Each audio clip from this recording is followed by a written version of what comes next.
Assalamu alaikum. This is Mohammad Singh, welcoming you to the English news from Btv-Chattogram. Let's begin with the top stories. Murderers to be brought under law, ensuring justice to all, says Prime Minister Tariq Rahman in July National Conference.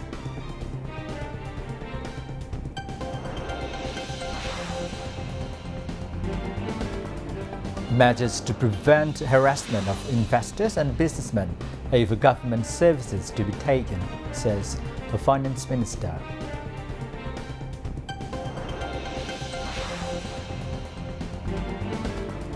Government takes initiative to set up mini cold storage to prevent crops from being spoiled, informs Agricultural Minister.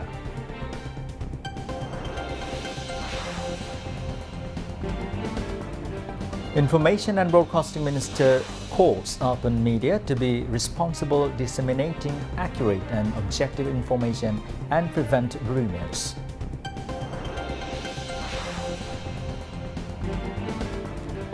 Number of dengue infected people crosses 6,000 as outbreak increases.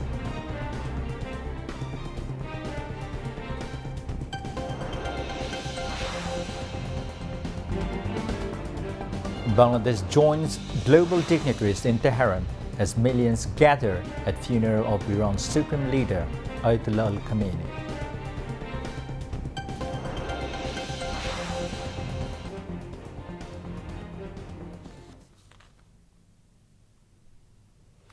Viewers, those were the top stories. Now moving on to the details.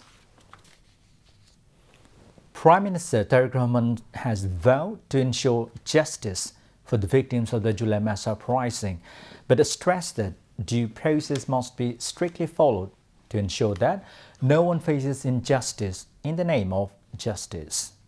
He was speaking at the July National Conference 2026 at Bangladesh-China Friendship Conference Center in Agargaon today.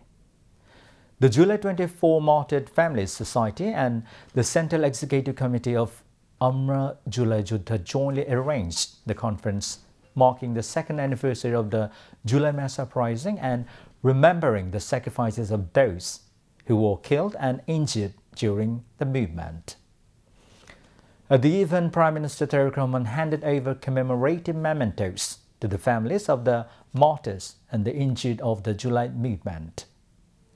Speaking on the occasion, Prime Minister Tariq Rahman said he understood the pain and suffering of the families who had lost their loved ones and those who were injured during the movement, saying he could relate to both their physical and emotional trauma.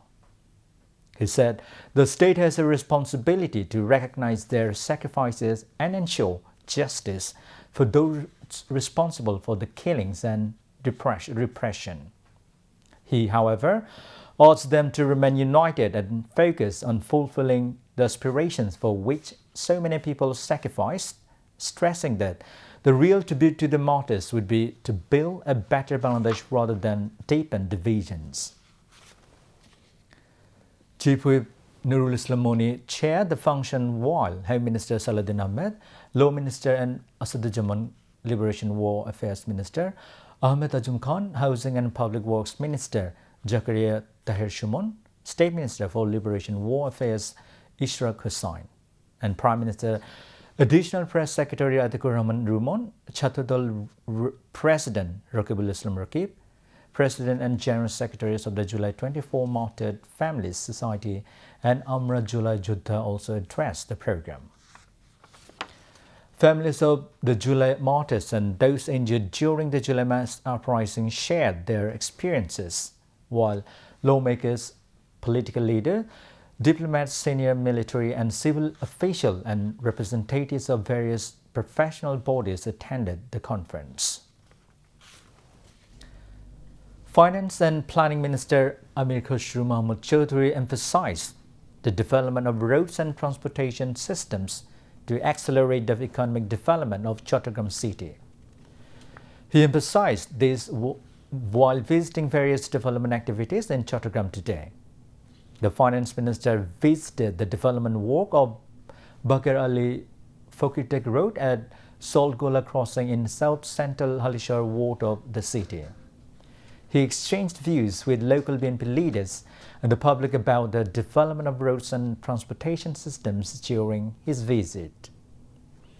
The finance minister said measures will be taken so that investors and businessmen do not face harassment while receiving government services at customs or any other institution.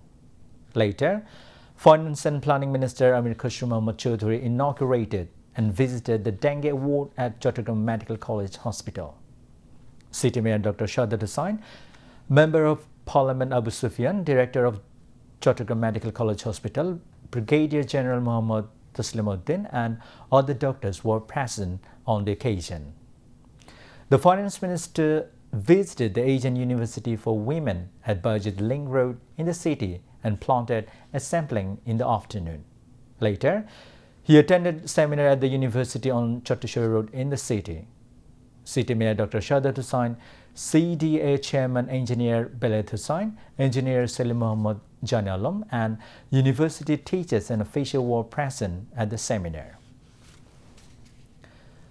Financial assistance checks were distributed among the poor, helpless, sick, disabled, and homeless people in Chattogram under the initiative of the Ministry of Social Welfare. Finance and Planning Minister Amir Khusro Mohammad Chaudhry distributed the checks at his residence in Mehdibag of the city. Checks of 25,000 taka were distributed to each of the 60 beneficiaries on the occasion. Meanwhile, a Finance and Planning Minister distributed 10 kilograms of rice and cash to 250 helpless and underprivileged families of Chattogram 11 constituency as part of the humanitarian assistance program. During the distribution of humanitarian aid at a community center in South Halishore ward of the city in the afternoon, the minister said that such humanitarian aid activities will continue in any disaster or critical situation in the country. Local BNP leaders and public representatives and dignitaries were present in the event. Fisheries, Livestock and Agriculture Minister Muhammad Aminur Rashid said to strengthen the economy of the country, those involved in agriculture must be strengthened. The minister said this at a view exchange meeting with journalists at City Circuit House today. The minister said the government led by Prime Minister Tariq Rahman as well as the people of the country believe that the country's economy will be strengthened if the farmers become financially self-reliant. To materialize the goal, he said the government is implementing a series of programs to increase production, effective marketing system, and ensuring farmers' income through bringing agriculture, fisheries, and livestock sector under modern plant and technology-based management system. To ensure the fair price of the goods produced by the farmers is one of the government's top priorities, he added. Fisheries and Livestock Secretary Delwar Hussain, Director General of the Department of Fisheries Dr. Muhammad Khalid Konok and Deputy Commissioner Muhammad Jadul Islam Mia and other concerned department officials, among others, were present at the meeting. Fisheries and Livestock Minister Muhammad Aminur Rashid called upon the residents living on the banks of the River Halda to be more conscious alongside the government's initiative to protect the natural fish breeding center of Chattogram. He said a special project will be taken to improve the quality of life of the people there, including measures against factories polluting Halda, examining the feasibility of rubber dams to keep water flow normal. He said this while in distributing swing machines to fishermen of Halda River at Sattargarh under Raujan Upazila in Chattogram city. The State Minister for Land and Chittagong Hill Tracts Affairs, Barrister Mir Muhammad Halaluddin, was present as the chief guest at the event. Halda River is the only natural breeding center for cod fish in South Asia. The government has taken various steps to protect this 95-kilogram long halda as part of this. The Minister of Fisheries and Livestock distributed swing machines to provide alternative employment to spawn collectors and fishermen. Speaking as a special guest at the event, The State Minister for Land highlighted various problems including pollution and encroachment in Halda. Secretary of the Ministry of Fisheries and Livestock Belaid Hussain, Director General of the Department of Fisheries Dr. Mohammad Khalid Konok and spawn collectors in Halda, among others, addressed the occasion. Later, the Minister of Fisheries and Livestock, the Minister of State for Land and Chittagong Hill Tracts Affairs released fish fry into the Halda River at Sattarghat. After releasing the fry, the Minister and the State Minister visited the Halda River from Sattarghat to Mubarak Hill Ghat in a water bath and planted neem tree sampling at the Mubarak Hill hatchery. Emphasizing the need for knowledge, ethics and responsible initiative to counter misleading and substanceless discussion on digital platforms, Information and Broadcasting Minister Johiruddin Chapon said that rumors and misinformation are extremely harmful to the country and the nation. He said the news media must act more responsibly in this regard.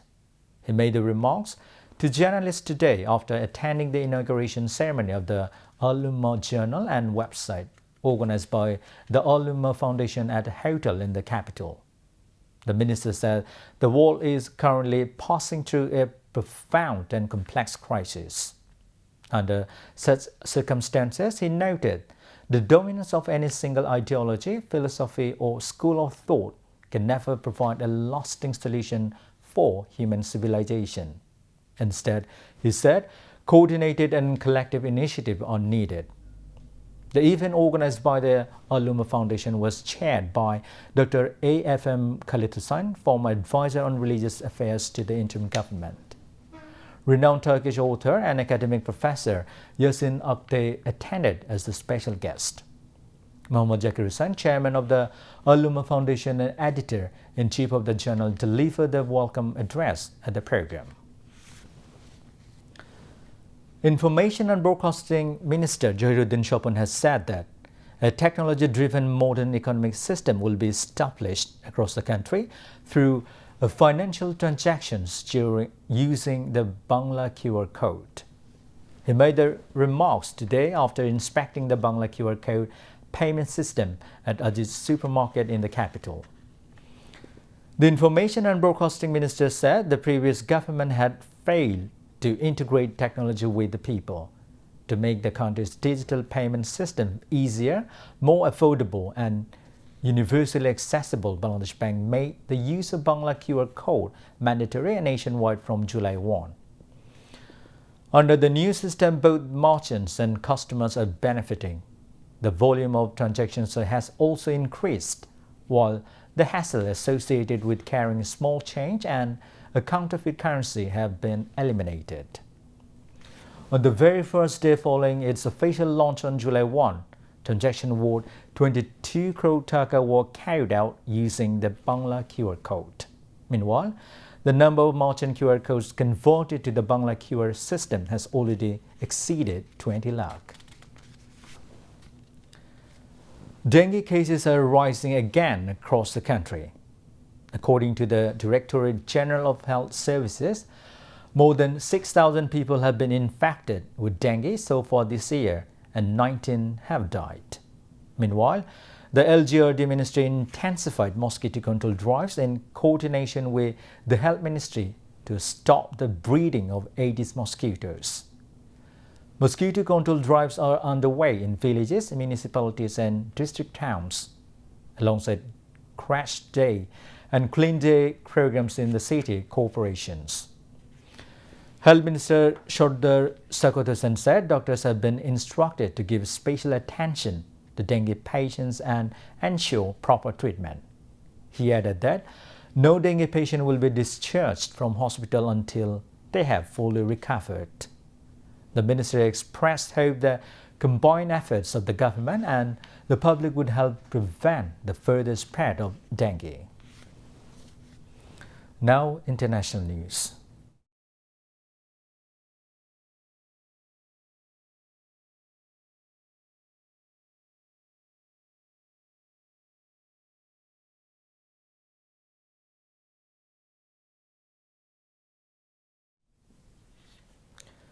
Thousands of mourners flocked to a vast prayer complex in Tehran on Saturday as the week-long funeral ceremonies for Iran's late Supreme Leader Ayatollah Khamenei began. Authorities shut down streets, airspace and daily life in Tehran to commemorate the life of the man who for decades ruled with an iron fist while confronting the West. Mourners beat their chest and chanted "Revenge, revenge," as thousands gathered in Tehran early Saturday for a final farewell to slain Supreme Leader Ayatollah Khamenei. Khamenei, who ruled Iran for more than 3 decades, was killed in US-Israeli attacks in late February that sparked a regional war. His body lay in state on Saturday morning at the sprawling Grand Musalla prayer complex in the Iranian capital, where crowds in holding red flags, a symbol of revenge in Shia Islam. "We have come not for the funeral but for revenge," a eulogist at the event chanted. "We are never going to give up your blood," which is the reddest line.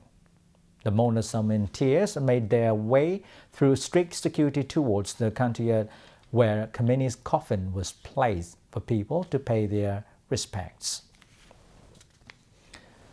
France has said it recorded an increase of more than 2,000 deaths during the last week of record-breaking European heatwave in June, as forecasters warn of further extreme temperatures on the continent in the next few days.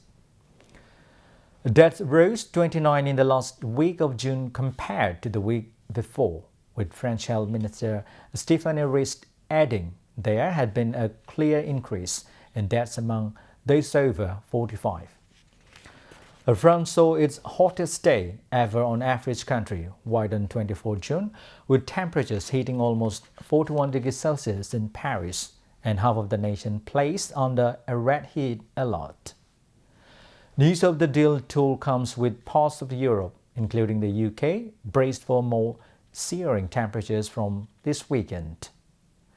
BBC Weather says a large area of high pressure is currently building from the Azores towards Portugal and Spain, and that by the weekend it is forecast to climb across France and southern Britain. And as Europe braces for sweltering conditions, millions of Americans celebrating the July 4th holiday weekend are already being affected by prolonged extreme heat and high humidity in parts of the central and eastern U.S. Climate change is driving up temperatures around the world, but particularly in Europe. It is the fastest warming continent, heating up twice as fast as global average according to Copernicus Climate Service.